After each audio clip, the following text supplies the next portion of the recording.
ya kita mau kepada Tuhan karena Dia Yesus di atas segala yang layak kita sembah, kita tinggikan pagi hari ini. Meskipun saat ini Bapak Ibu pandemi sangat gencar-gencarnya mulai kembali lagi, kita jangan adu hati, kita tetap menjaga protokol kesehatan. Haleluya.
Siapa yang sudah terpikat dengan hati Yesus?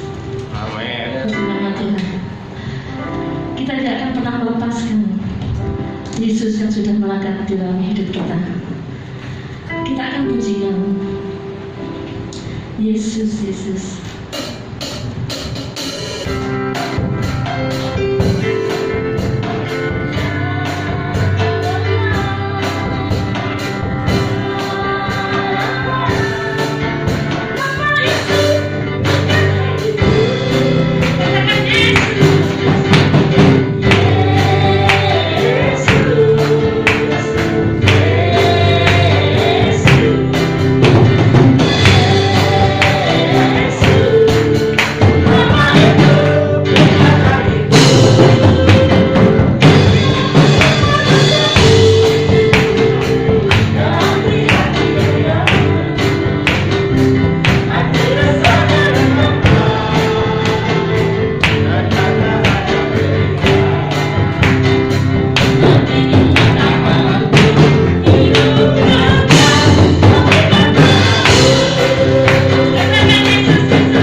semakin hari semakin bertambah kasih karunia Tuhan yang sudah Tuhan limpahkan.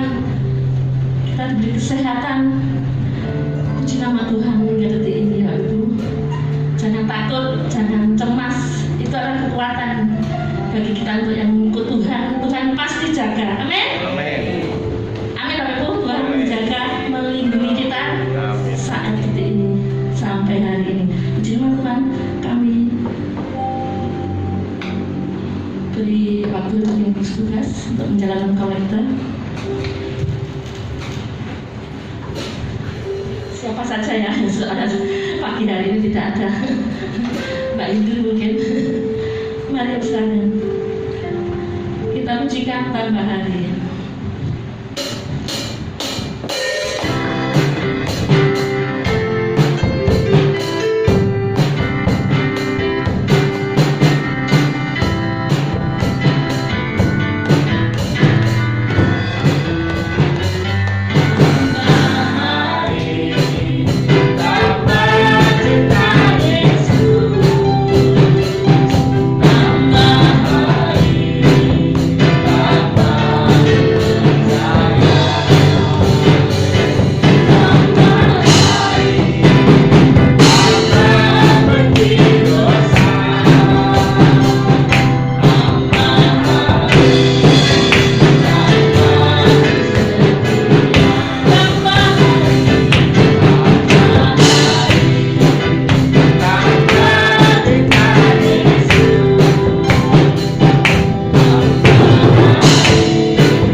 kami mengucap syukur Bapa, hanya anugerah-Mu yang membawa kami semua datang ke tempat ini bersama-sama,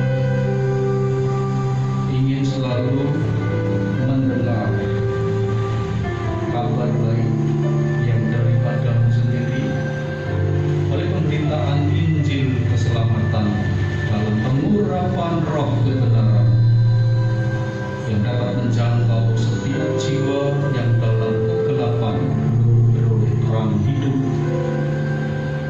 dan menerima anugerah hidup kekal, sehingga kami terlepas dari kuasa dosa, kuasa kebinasaan. Kami sungguh-sungguh beroleh air hidup pagi hari ini yang menyegarkan jiwa kami. Hanya di dalam nama Tuhan kami Yesus Kristus, firman hidup kekal, kami berdoa, kami mengucap syukur. Mari yang diberkati Tuhan bersama-sama kita katakan amin. Puji Tuhan. Akan duduk kembali Ibu. Shalom alaikum. Shalom. Puji Tuhan. Kita masih ada kesempatan bisa bersama-sama bersekutu dengan keluarga Allah, keluarga Kristus yang diberkati. Amin Bapak Ibu. Amin. Yes. Saya izinkan karena saya sudah komitmen dengan Bapak Ibu di akhir tahun bahwa kita akan sharing meeting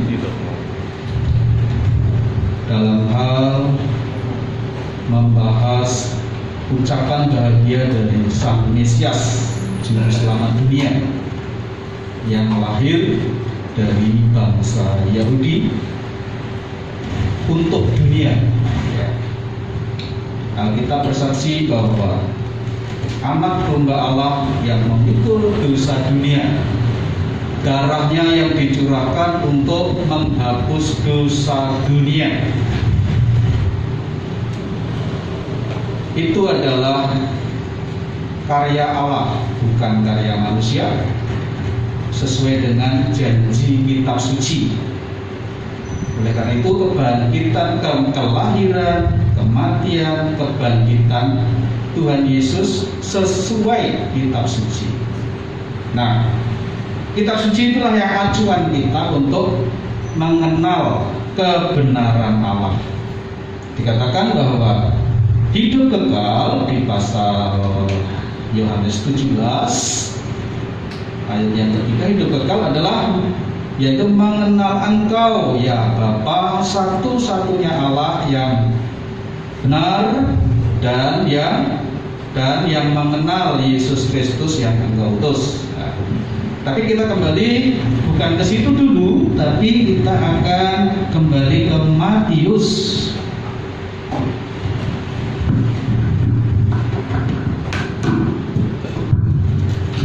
Lanjutan ya Bapak Ibu ya, lanjutan sabar ya.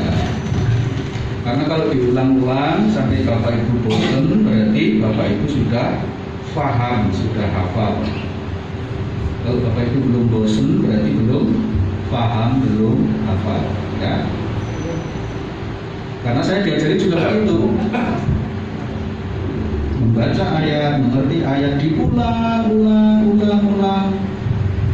sampai di luar kesadaran, sampai bosan. Ternyata besar khasiatnya ya.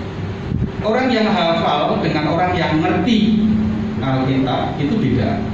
Nek hafal itu digetak wong lali. Betul apa betul? Kalau hafal itu digetak wong aja selali, nggak bisa menjelaskan, apalagi menjelaskan kepada diri sendiri, menjelaskan orang lain aja nggak paham. Tapi kalau mengerti, mau disambar geledek, mau ada banjir, mau ada corona, mau omikron, ngerti, bahagia. Amin. Iya itu sebetulnya itu simpel saja orang Kristen itu. Ngerti apa hafal. Untuk mengerti hafal dulu memang, tapi kalau hafal saja tidak mengerti sayang sekali. Ya, gitu kan? Sebetulnya saya mau ngajak visi misi gereja yang harus dibaca itu warisan Bapak kita. Tapi kan waktunya terlalu pendek ya. Saya dapat jatah berapa? 30 menit. Maaf nanti kalau kepanjangan berlebihan lebih ya. Tolong diingatkan. Pak Dotet tolong ya. Ingatkan saya kalau lebih. Ya kan? Kita ambil yang pokok-pokok saja. Yang pokok-pokok. Yang membuat kita pulang ini harus berubah bahagia. Ya. Nyanyian tadi sebetulnya sudah isi semua yang akan saya sampaikan ke Bapak. Nyanyian tadi. Ya. Kenapa saya tidak janjian dengan Guru Santoso tadi rangkaiannya sudah seperti itu. Ya. Kita baca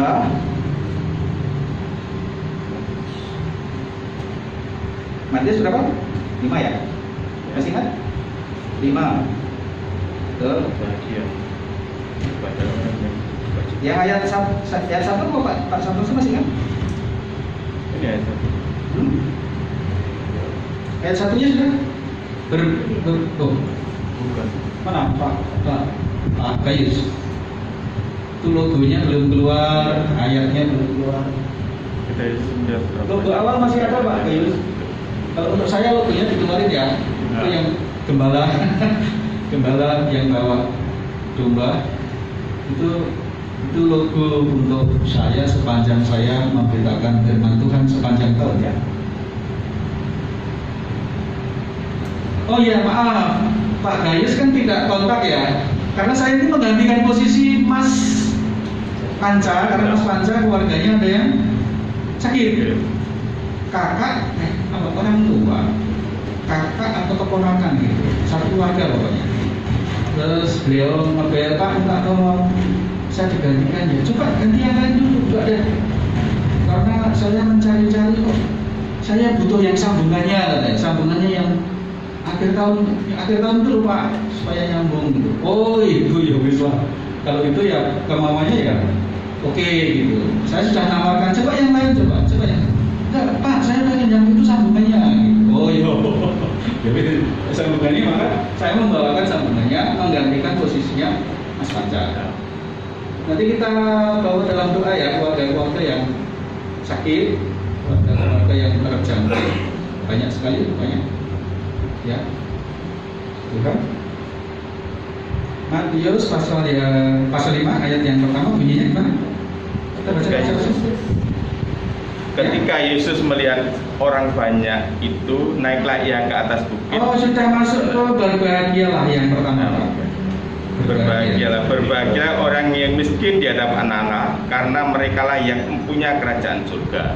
Ketika kita sudah menjelaskan itu di akhir tahun, diulang di awal tahun, kesimpulannya adalah ucapan bahagia itu ucapan bahagia dari ucapan bahagia Mesias, ucapan bahagia ilahi adalah sebagai jawaban Allah untuk bangsa Israel bahwa Mesias, juru selamat Israel yang dijanjikan telah datang.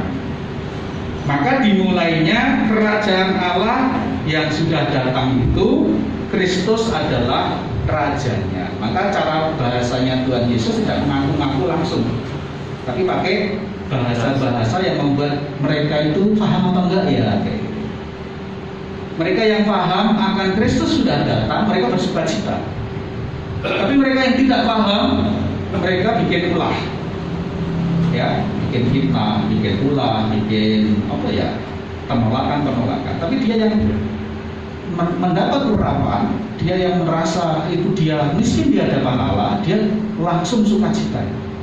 Tapi yang tidak merasa miskin di hadapan Allah, karena dia ya banyak, karena penuh dengan masalah, penuh dengan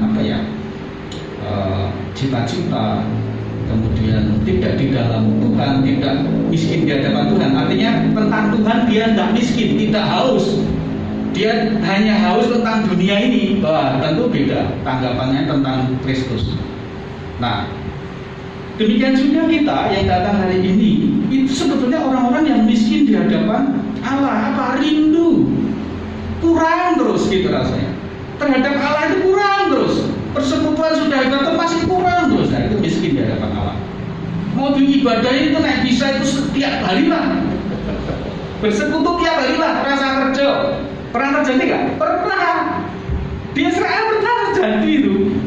Ya, ketika Tuhan Yesus naik ke surga, roh dicurahkan terus ya.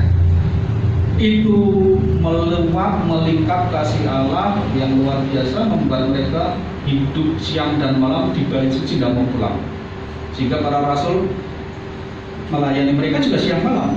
Akhirnya banyak orang mengorbankan itu hak mereka, kekayaan mereka dianggap sudah tidak berarti lagi, kecuali bahagia bersama dijual gitu, untuk dibagi-bagi dengan sukacita.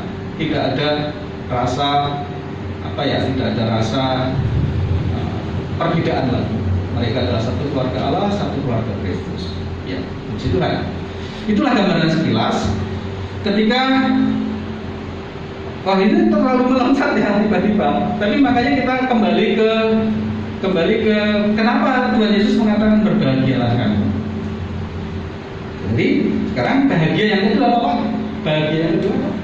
Berbahagialah orang yang berduka cita karena mereka akan dihibur. Iya, berbahagia orang yang berduka cita loh. Iya tapi berbahagia dibenturkan atau diberhadapkan dengan duka cita.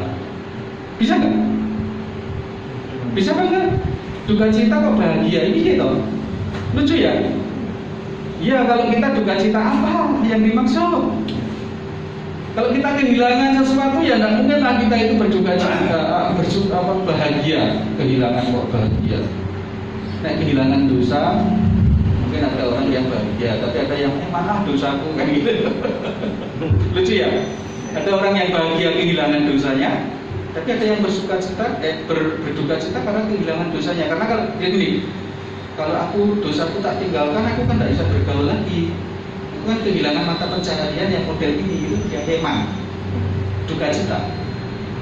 Gak ada orang yang gini, aku tahu hidupku ini sudah rusak, membuat aku menderita. Lebih baik aku pengen lahir baru, pengen hidup baru, tak tinggalkan masa laluku. Nah ini dia berbahagia.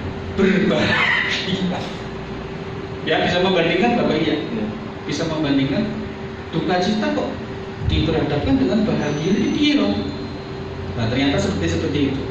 Jadi ketika Tuhan Yesus menegur mereka, ada yang berduka cita karena ditegur, ada yang bersuka cita karena ditegur. Gitu kira-kira. Gambarannya begitu. Tapi duka cita yang dimaksud berbahagialah orang yang berduka cita. Ternyata ini beda yang tadi lagi. Apa itu? Duka citanya bangsa Israel. Berbahagialah kamu yang berduka cita, maka kamu akan dihiburkan. Itu berarti duka cita seluruh bangsa, bahkan seluruh dunia. Apa itu duka cita itu? Mari kita rinci bersama-sama. Kita lihat bersama-sama. Duka cita apa ya? Tapi sebelum saya membahas lebih lanjut supaya tidak kemana-mana, kita berikan tema kita. Apa yang harus kita bicarakan dibatasi dengan tema umat perjanjian baru. Umat perjanjian baru. Apa itu? Umat perjanjian baru tentu mendapat pengajaran baru bagi umat perjanjian baru. Jadi hal pengajaran sebagai umat perjanjian baru itu hal pengajaran. Jadi perjanjian lama ajarannya begini, perjanjian baru ajarannya begini. Apakah bertentangan? Tidak. Justru menyempurnakan. Kata Tuhan menyempurnakan. Aku tidak menghapus, tidak meniadakan hukum Taurat, bahkan aku menggenapi. Jadi tuntutannya lebih dari perjanjian lama. Oleh karena itu diawali begini, kalau kamu tidak dilahirkan kembali, kamu tidak akan masuk kerajaan surga. Kalau di perjanjian lama, enggak begitu. Iya kan? ringan. Menjadi umat Allah cukup gitu. Baptisannya adalah baptisan Musa, yaitu keluar dari Sungai Yordan bersama-sama. Itu sudah dianggap baptis, dianggap umat Allah. Itu padahal di dalamnya ada orang-orang dari bangsa-bangsa lain yang ikut rombongan itu banyak sekali, dianggap umat Allah. Tapi di sana setelah ini orang-orang yang bukan umat Israel bikin resek di dalam perjalanan itu, dianggap apa? Kalimat yang pertama yang membuat kita ikut-ikutan apa kata? Bangsa atau umat bajing, umat bajing. Tadi ditambahkan, jadi nggak enak diterima ya, bajing ditambahkan, nggak enak. Karena dia bikin fitnahan, membuat bangsa Israel membelot. Ya. Nah yang membelot itu bukan berarti lebih baik, bukan lebih buruk daripada yang membelotkan. Ya berdoa sebetulnya bangsa Israel dengan umat bangsa lain juga sebetulnya satu keturunan dari Bapak Adam dan Hawa. Tapi turunnya menjadi keturunan Bapak siapa? Bapak Nuh dan 3 putranya. Itu keturunan bangsa ini, satu bangsa, satu keluarga. Walaupun Israel, Mesir, orang Mesir ya keturunan bapak dari bapak yang pertama, Bapak Ham. Sem, Ham dan Yafet. Sem, Ham. Saya telusuri itu Mesir itu turunan Kus, turunan Ham. Sebenarnya satu keluarga. Yang masuk ke tanah Jawa ada orang bingung. Siapa ya bangsa Jawa yang pertama? Dia bingung. Nah aku gampang, karena aku sudah menelusuri bangsa-bangsa lahir itu bagaimana. Dia bingung, bangsa Indonesia itu dari sana, dari sini, dari situ. Bingung kabeh. Semua mengeluarkan buku, tambah bingung. Para ahli, orang-orang pintar mengeluarkan buku, ahli Jawa mengeluarkan buku, bingung kabeh. Hari ini mereka membuat keputusan-keputusan yang sangat membingungkan. Aku malah berbahagia. Mendengar orang pada bingung, aku semakin berbahagia. Oleh anugerah Allah saya ditunjukkan suatu kebenaran yang membuat saya berbahagia. Bukan rekayasa, bahagia sejati sebagai orang yang percaya Tuhan Yesus Kristus. Makanya karena saya berbahagia, saya tularkan ke Bapak Ibu supaya Bapak Ibu mengalami bahagia seperti yang Alkitab maksudkan, bukan maksud saya. Bapak Ibu saya mengalami bahagia seperti yang Tuhan maksudkan. Karena saya mengalami yang Tuhan maksudkan. Jangan-jangan Bapak Ibu belum bahagia seperti yang Tuhan maksudkan. Bahagianya sendiri-sendiri, macamnya sendiri-sendiri. Ya, kita menyatukan diri dengan berita ini supaya semua orang bahagia seperti yang Tuhan maksudkan, seperti penulis Alkitab maksudkan. Ya, Bapak Ibu, mulai dari ini kita telusuri bahagia apa, duka cita apa. Duka citanya bangsa Israel jelas, karena bangsa ini diancam punah. Ya. Waktu itu pada waktu Mesias datang di tengah-tengah mereka, datang karena janjinya Tuhan sudah genap, datang di tengah-tengah mereka, bangsa Israel itu terancam punah. Ya, sudah dijajah beberapa negara. Yang terakhir, setiap orang Kristen mau dihabisi dengan segala ajarannya. Dari situ adalah titik balik Mesias mengembalikan bangsa Israel yang mau punah itu untuk yang kesekian kali. Di tengah-tengah mereka yang sudah tidak punya pengharapan, kelompoknya sudah terpecah belah, makanya Tuhan Yesus mencari kelompok-kelompok itu. Terus dia memberitakan firman Allah. Nah, dari pemberitaan itu timbullah simpati, empati, timbullah rasa pengharapan, dan dengar sana, dengar sini, Tuhan Yesus berjalan ke sana, mereka mencari lagi, mendengar sambungannya dan terusnya dan seterusnya. Maka terjadilah kelompok besar, ya, kelompok besar. Apa yang dia harapkan? Ya tadi kata bahagia itu apa toh Tuhan? Pengen dengar lanjutannya.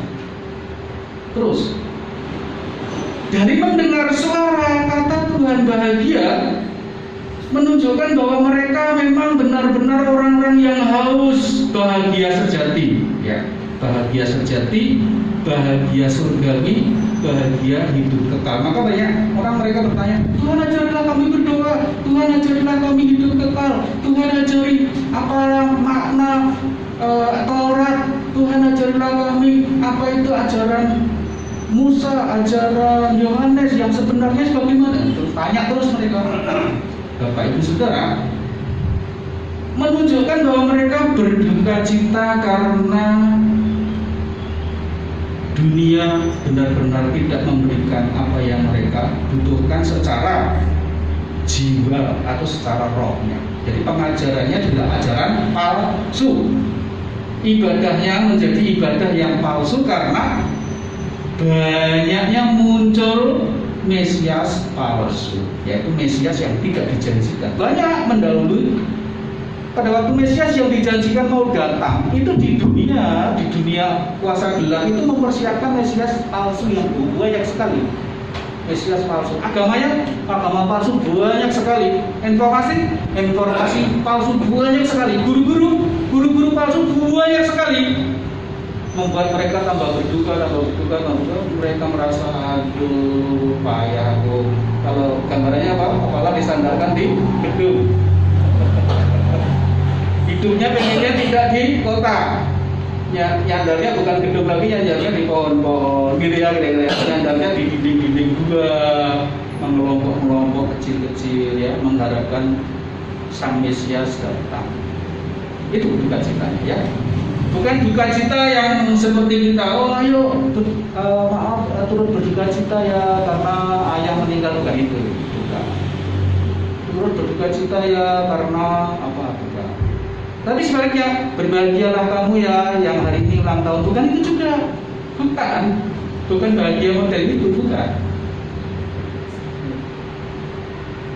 Ya, Bapak bisa memahami ya. Kita bisa memahami bahagia yang dimaksud Alkitab kalau kita mempelajari sejarahnya. Makanya kita akan tahu maksudnya itu kalau kita juga mempelajari latar belakangnya. Ya. Penting sekali Bapak Ibu belajar latar belakang Israel, karena juru selamat datang dari bangsa Yahudi. Ya, budaya Yahudi seperti apa? Sebetulnya tidak jauh beda kok dengan kita. Tidak jauh beda. Kita juga melihat sekarang banyak ibadah-ibadah di luar kita. Ya, banyak kok beribadah. Ada 5 agama, berarti ada 5 ibadah, ada peribadahan. Belum pecahannya. 5 pecah 1. Yang satu pecah 2, satu pecah 5, jadi berapa? Yang Kristen sendiri pecah, tapi kan pecah tempatnya Pak. Alkitabnya enggak, ya. Juru selamatnya enggak, untung kita ya. Tapi jelas yang sebelah pecahnya juga banyak, dan itu pengaruhnya juga banyak untuk kekristenan. Nah, kalau kita tidak mengenal kekristenan Alkitab kita sendiri dengan baik, debat dengan mereka, harusnya bahagia menjadi tidak lagi bahagia.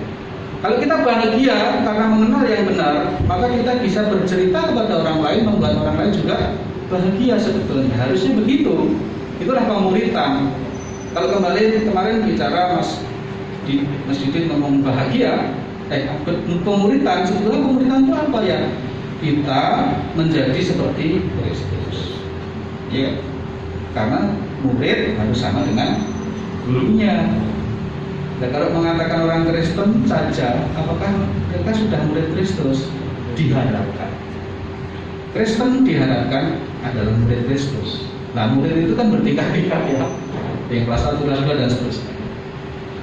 Tapi arahnya sudah benar. Jadi kembali kepada kata bahagia yang berduka cita adalah bahagia karena duka cita.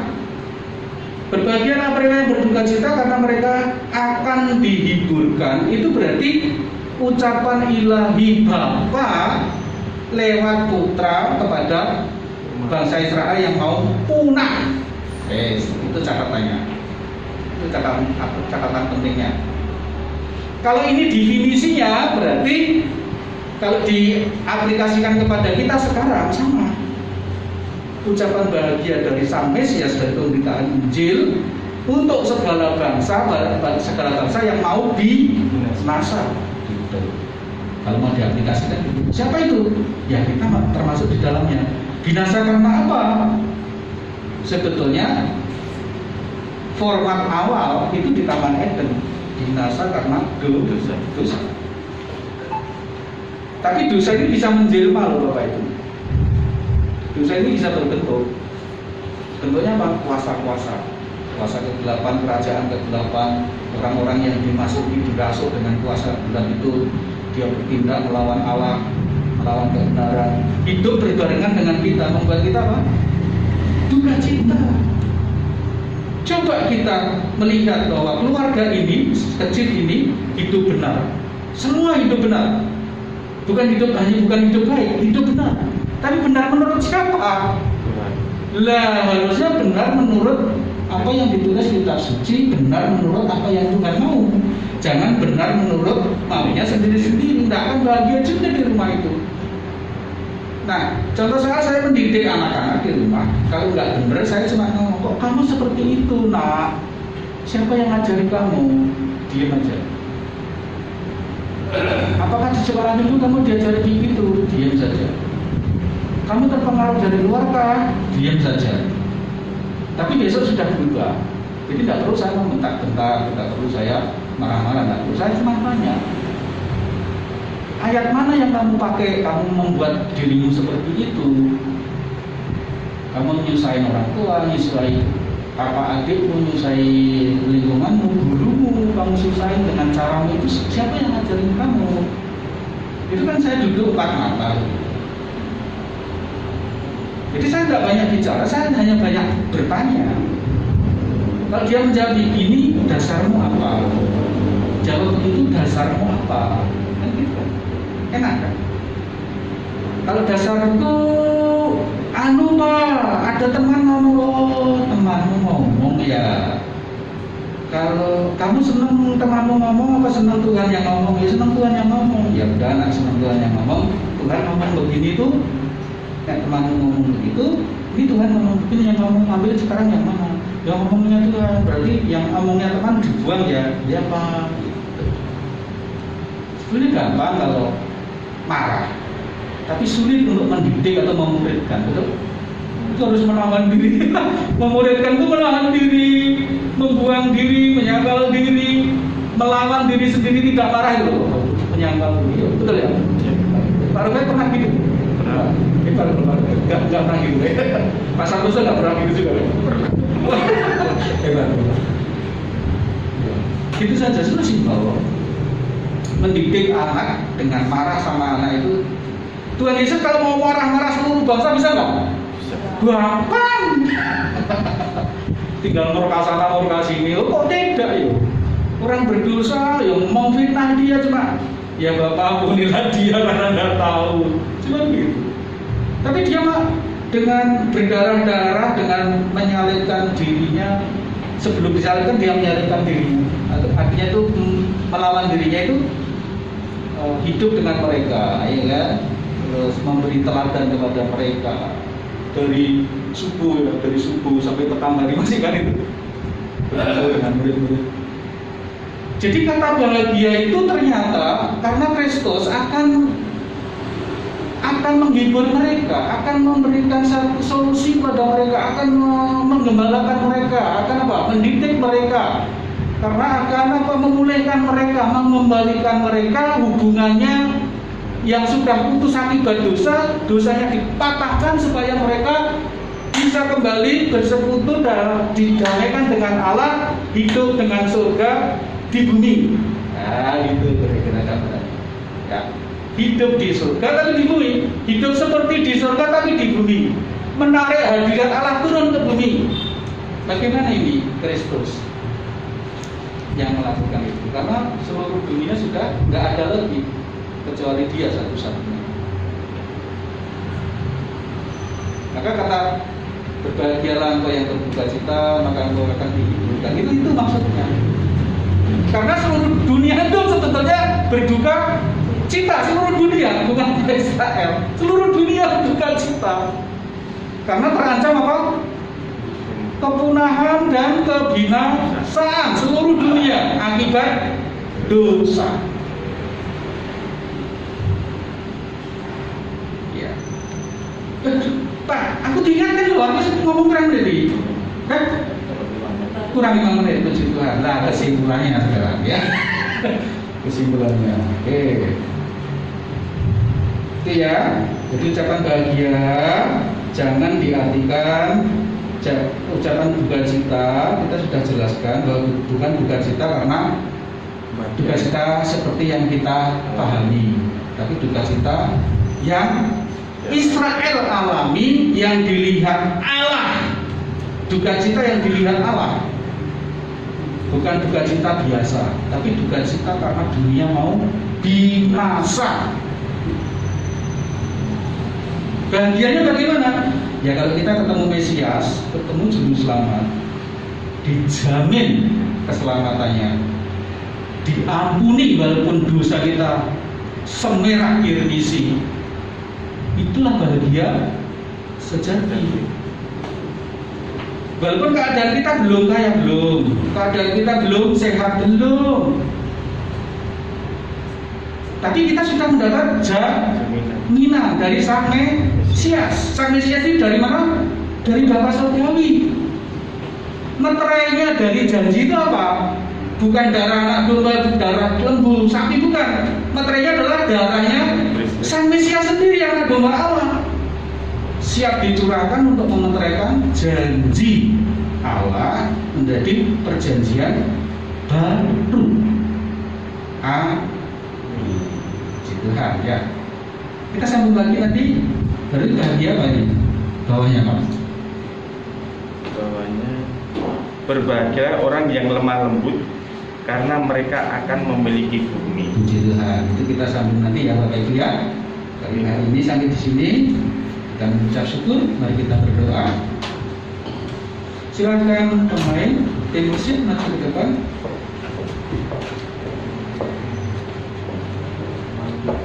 Betapa besar kasih-Mu Allah.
Sungguh kami berbahagia pada pagi hari ini, Bapa. Terima kasih. Kami boleh mendengar sabda firman-Mu Oh, yang luar biasa. melalui penulis kitab suci, melalui tulisan-tulisan yang diwahyukan,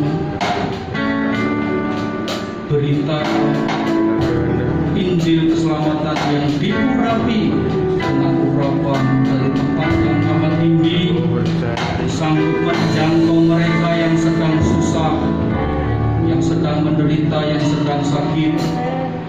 Tuhan kuatkan, Tuhan sembuhkan, Amin. Tuhan pulihkan. Yes. Oleh kuasa firman Tuhan Amin. hari ini, baik yang datang maupun yang tidak bisa datang, mereka beroleh penguratan yang sama, mereka menerima berkat yang sama, mereka menerima kuasa yang sama. Yang sakit disembuhkan, Amin. yang susah dihiburkan, Yes. yang menderita dipulihkan. Amin. Oleh kuasa firman Tuhan, firman hidup kekal. Kami sudah berdoa dan mengucap syukur. Terima kasih Bapa untuk kehadiran Tuhan yang menjamah kami pribadi lepas pribadi, menjadikan kami baru, ciptaan baru dan hidup baru dalam Kristus sekarang sampai selama-lamanya. Terima kasih Bapa, terima kasih. Kami sudah berdoa, kami mengucap syukur. Mari yang diberkati oleh firman Tuhan pagi hari ini sama-sama katakan Amin. Silakan duduk kembali dan kami serahkan kepada pembawa acara.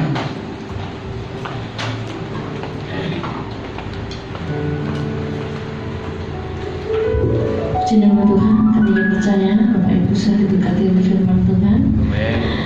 Kami dan Bapak Yesi untuk memberikan pengumuman gereja.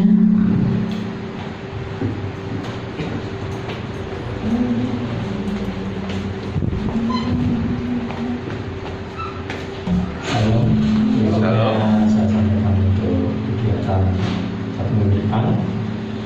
Hari ini untuk ibadah remaja untuk sementara diliburkan, ya kan? Kemudian hari Rabu jam 6:30 malam bahasa Inggris untuk remaja. Hari Kamis jam 6:30 malam ibadah rumah tangga lewat Zoom. Kemudian dari Sabtu jam 4:30 sore bahasa Inggris untuk anak-anak lewat Zoom juga. Kemudian hari Minggu kita kembali ibadah raya jam 8 bertempat di gereja Kepulauan Simon. Maaf Bapak Ibu tadi ada kesalahan, jadi ibadah rayanya minggu depan di gereja Salutata. Jadi minggu depan jam 8 di gereja Salutata. Demikian, terima kasih. Ada pengumuman lain? Sebelum ditutup doa berkat oleh Ibu Gembala kita akan mau pakai berdiri, kita akhiri ibadah pagi hari ini. Kita pujikan, kami memuji kebesaran.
bersyukur dan terima kasih.